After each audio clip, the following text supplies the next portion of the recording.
Hello everyone, very good morning to all of you. मैं doctor Vijay Ranjan आप लोग का स्वागत करता हूँ अपने यूट्यूब चैनल केबीसी विन पे। दोस्तों, 9 अप्रैल है।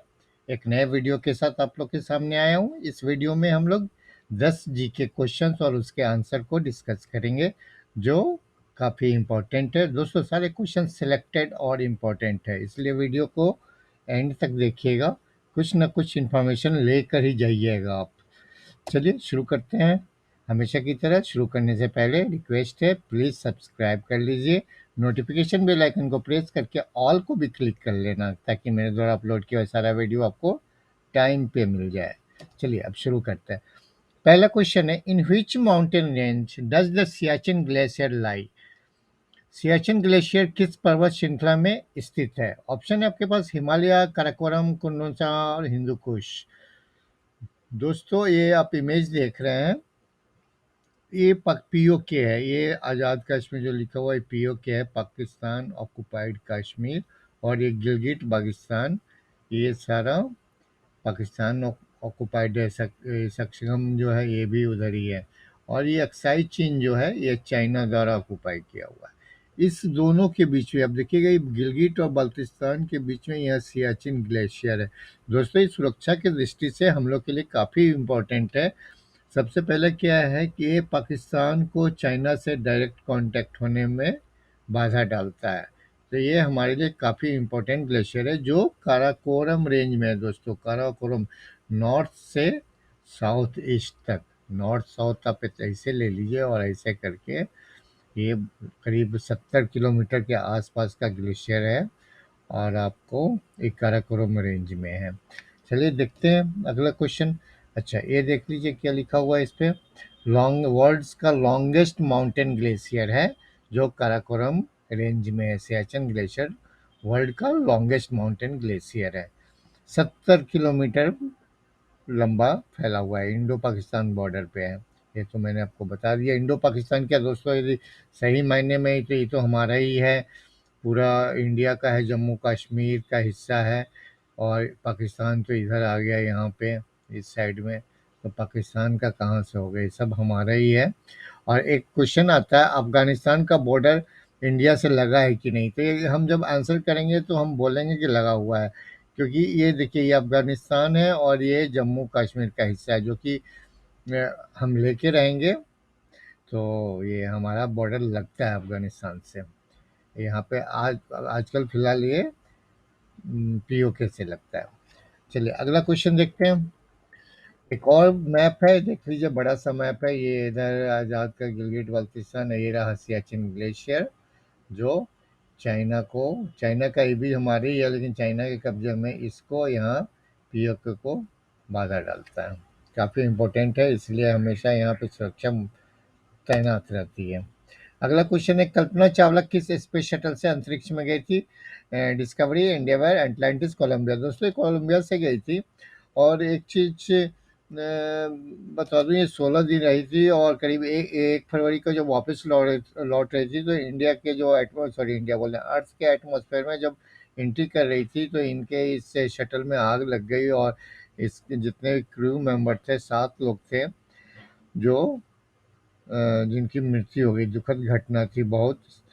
दोस्तों, कहा जाता है कि मैंने कहीं पे पढ़ा था कि ये जो शटल है ना, इसमें ना बहुत सारा, जो आप जानते हैं, सुरक्षा की दृष्टि से बहुत कुछ बनाया जाता है।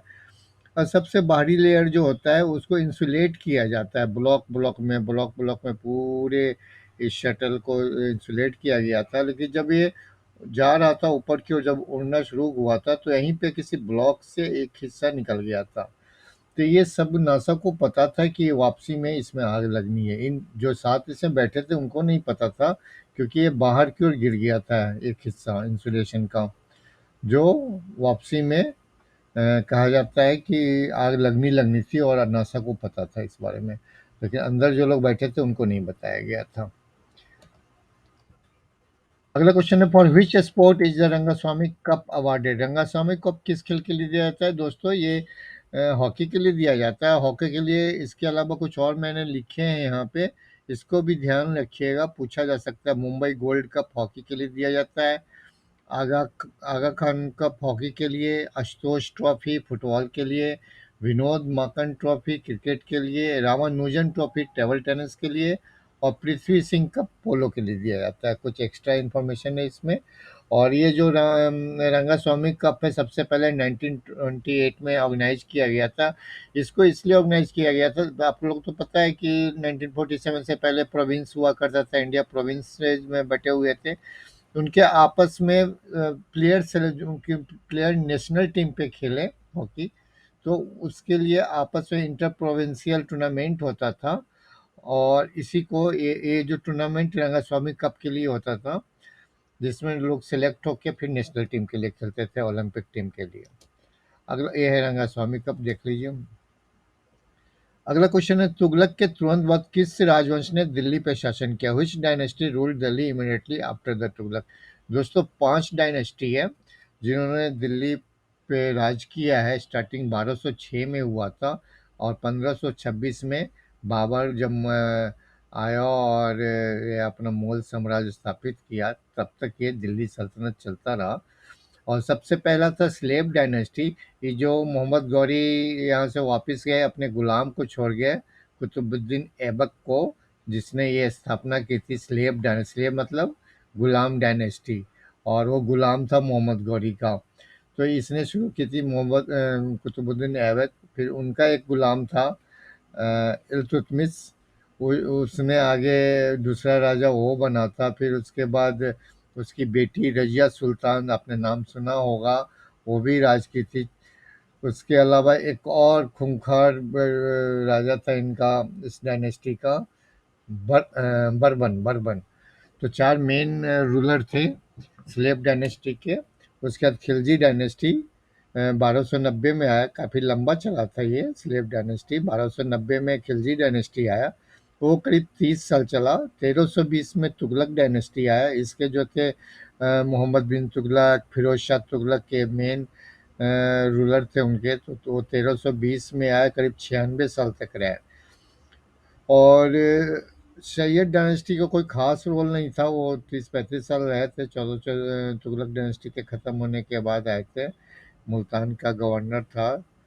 और उसके बाद लोधी डायनेस्टी, और जिसको ख़त्म करके बाबर मुगल साम्राज्य स्थापित किया था। तो तुगलक के तुरंत बाद सैयद डायनेस्टी आई थी दोस्तों।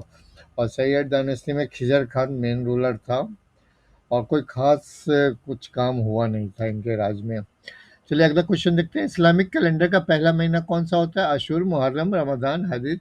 तो ये मैंने 12 महीने का नाम लिखे हुए हैं, आप इंटरेस्टेड हैं तो पढ़ लीजिए, कई सब क्वेश्चन भी पूछे जा सकते हैं।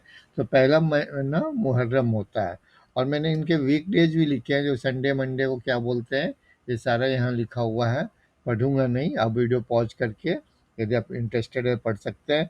हिंदी कैलेंडर की तरह इससे भी हिजरी कैलेंडर होता है, 12 लूनर मंथ होते हैं, जो करीब 354 और 355 दिन का साल हो जाता है इनका। हिंदी कैलेंडर से थोड़ा कम होता है। सारा जो रोज़ा वगैरह रखते हैं, हॉलीडेज, सभी इसी कैलेंडर से निर्धारित होता है।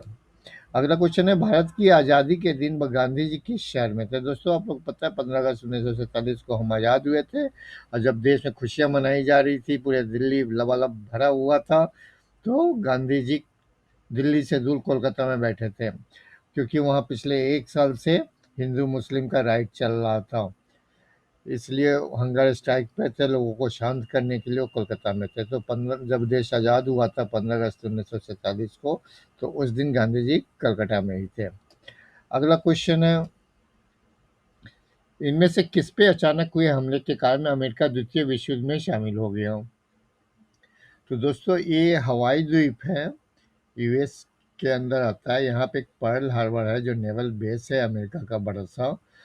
तो उस समय क्या हुआ, ये जापान अटैक किया था। क्यों अटैक किया था वो बताता हूँ। ये जो यूएस है और ये चाइना उस समय बहुत अच्छे दोस्त हुआ करते थे, सेकेंड वर्ल्ड वॉर के समय। और जापान ने क्या किया था, चाइना का कुछ हिस्से पे कब्जा कर लिया। जापान बहुत खुराफाती था उस समय। तो कुछ हिस्सा पे कब्जा कर लिया जो यूएसए को पसंद नहीं आया, जिसकी वजह से यूएसए ने क्या किया, इन पे सैंक्शन लगा दिए जापान पे कुछ। यानी मेन लड़ाई दोस्तों पेट्रोलियम का ही है, तो पेट्रोल वगैरह देना बंद कर दिया इसको जापान को। ये बौखला गया और इसने आके यहाँ पे अटैक किया था। काफ़ी नुकसान पहुंचा था यूएसए को। इसके बाद यूएसए सेकेंड वर्ल्ड वार में कूद गया था। इसमें करीब 2400 लोगों की मृत्यु हो गई थी। काफ़ी नेवल वेसल्स वगैरह तो बर्बाद हुए ही थे। तो ये अटैक हुआ था, पर्ल हार्बर अटैक बोलते हैं उसको, दिसंबर 7, 1941 को, जिसका खामियाजा ये भुगता जापान की, इस पे एटम बम गिर गया दो। अगला क्वेश्चन है, किस मुगल सम्राट ने एक भिष्टी की जान बचाने के बाद चमड़े के सिक्के चलाए? दोस्तों ये कहानी हुमायूं के समय की है। हुमायूं की ज़िंदगी ना उछल-कूद, मार-काट और इधर भागना उधर भागने में बीत गई थी। इसके बारे में एक इतिहासकार बताते थे, गिरता पड़ता रहा ज़िंदगी भर और मरा भी गिर कर ही। ये लाइब्रेरी की सीढ़ी से गिर के मर गया था, हाथ में बुक्स वगैरह थे इनके। तो दोस्तों ये क्या हुआ कि उस समय शेर शाह सूरी बिहार में काफ़ी ग्रो कर रहे थे और हुमायूं उसको रोकने के लिए शेर शाह सूरी को बिहार के आसपास चौसा एक जगह है, वहाँ जाके डेरा डाल दिया और महीनों हुमायूं वहाँ डटा रहा, शेर शाह सूरी को आगे न बढ़े। तो शेर शाह सूरी भी आराम से बैठ गया और दोनों आराम से बैठे हुए थे, ये भी वो भी, कुछ भी काम नहीं हो रहा था। 5-6 महीने ऐसे ही निकल गए थे। फिर जब हुमायूं कमज़ोर होता गया, देखा कुछ नहीं हो रहा, फिर शेरशाह सूरी ने चारों तरफ से घेर को इसको हराया था और ये अपनी जान बचाने के लिए घोड़े पे सवार होकर भागा और गंगा नदी में कूद गया, क्योंकि दूसरा कोई चारा नहीं दिख रहा था, चारों तरफ से घिर चुका था। एक गंगा नदी में ही कूदने के अलावा कोई चारा नहीं था इसके पास। उसके बाद क्या हुआ, उसने एक नाविक को देखा, वो भिष्टी था पानी भरने वाला, उससे रिक्वेस्ट किया कि मेरी जान बचाओ, मैं इसके बदले में तुम्हें एक दिन का राजा बनाऊंगा जब मैं वापस आऊँगा। और तो इस तरह से क्या हुआ, और राजा बनाने का वो इसको ये किया था, वादा किया था। उसके बाद क्या हुआ, शेरशाह सूरी ने तो उधर दिल्ली कब्जा कर लिया। फिर ये हुमायूं वहाँ से भाग के फिर ईरान की तरफ चला गया, फिर शादी वगैरह करके अपने भाइयों की मदद से आया इंडिया। जब शेरशाह सूरी की भी मृत्यु हो गई थी, वो अपने ही तोपखाने से, उनका बेटा था वो थोड़ा कमज़ोर हुआ तो हुमायूं आके अटैक किया दोबारा, और फिर अपनी 10 साल के बाद, ये 1939 की घटना है दोस्तों, और 10 साल के बाद वो दोबारा वापस आके अपना 54 में, 1954-55 में ऐसे ही है, वो वापस आके अपना दिल्ली सल्तनत वापस लिया था और इसको एक दिन के लिए राजा भी बनाया और इसके नाम पे लीजेंडरी मतलब लेदर कॉइन भी चलाया था दोस्तों। जिसने उसकी जान बचाई थी, उस भिष्टी का नाम निजाम था। एक क्वेश्चन पूछा था कहीं पे एक बार, तो नाविक का नाम निजाम था। अगला क्वेश्चन देखते हैं, कल्हन के राजतरंगिणी इतिहास भारत के किस स्थान का इतिहास है? दोस्तों राजतरंगिणी यानी द रिवर ऑफ किंग्स, ये कश्मीर का इतिहास है दोस्तों। और इसमें सारे राजाओं का वर्णन है, कौन राजा पहले आया, क्या किया नहीं किया, सारा कुछ है उसमें वर्णन है। और इसको लिखा गया कल्हन के द्वारा, संस्कृत में लिखा गया। कल्हन क्या थे, कश्मीरी हिस्टोरियन थे 12वीं शताब्दी में, और उन्होंने इसको संस्कृत में लिखा था। काफ़ी प्रचलित है ये, और कश्मीर का इतिहास है, इसको याद रखना है।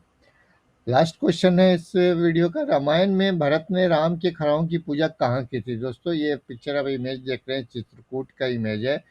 जब भरत को पता चला कि राम जी वनवास जा रहे हैं तो भागे भागे आए, चित्रकूट में उनका भरत मिलाप हुआ जो काफ़ी प्रसिद्ध है, उसी का फोटो मैंने लगाया है यहाँ पे।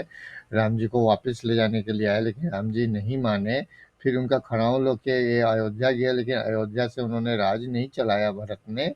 वो अयोध्या के पास ही एक गांव है नंदीग्राम, वहाँ पहुँच के उन्होंने वहीं से राजखड़ाओं को एक प्रतीक के रूप में रख के और राज चलाया था। तो ये नंदीग्राम इसका आंसर होगा दोस्तों। तो दोस्तों यदि वीडियो पसंद आया हो, इन्फॉर्मेटिव लगा हो, तो ज़रूर से लाइक करना, नहीं सब्सक्राइब की हो तो सब्सक्राइब भी कर लेना। Thank you very much. मिलते हैं एक नए वीडियो में नए क्वेश्चन के साथ।